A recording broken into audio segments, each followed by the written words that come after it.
Matapos ang September 21 kung saan naganap ang trillion peso march kasabay ng bahain ng Maynila na nauwi sa riot, pambabato at iba pang karahasan. Kamusta na kaya ang Maynila ngayon?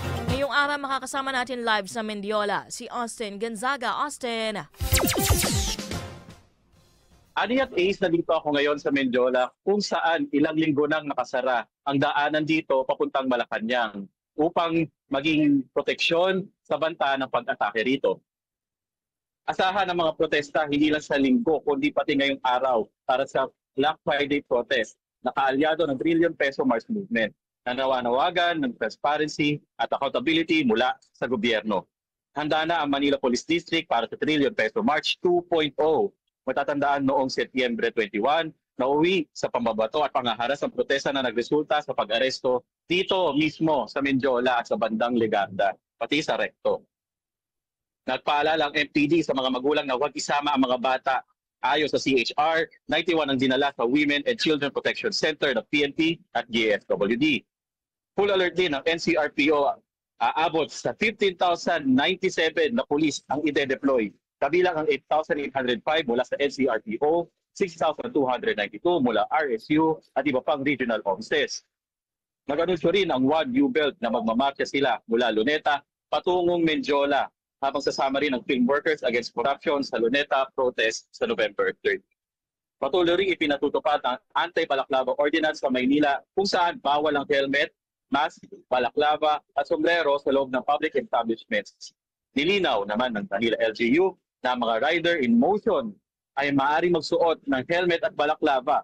Sisitahin lamang ang mga rider na bumaba at lumalayo na higit 3 metro mula sa kanilang motor. Sa ngayon, nandito ako, Ani, sa Mendiola.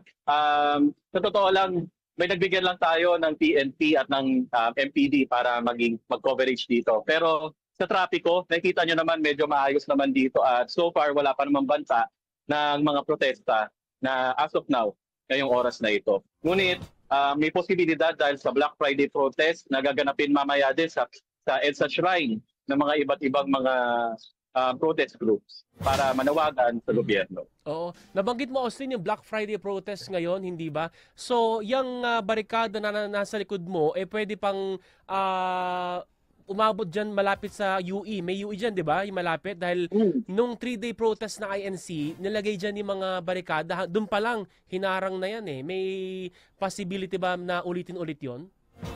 Sa totoo lang, Ace, wala pa sinasabi ang PIO ng Maynila as of now. Pero may posibilidad na isara yung mga to kasi lumaki talaga yung banta sa, maalala natin yung Setyembre 21, umabot hanggang Legarda o ng LRT2, Legarda Station, yung batuhan, lalo na ng mga minor de edad. Pati may mga iba na yung mga bato, yung mga binabato nila is mga dumi rin. At kumbaga mga ihi rin, pati mga bato talaga na literal na malalaki, mga tipak ng bato. Kaya asahan ng MPD, pati ang PNP na magbabantay rito para din sa kapayapaan ng mga residente din dito as well. Panghuli na lang, Austin, tama ba? Yan ay pangalawang barikada na bukod dun sa barikada na talagang laging nakaposisyon dyan sa Mendiola Arc, yung gate malapit?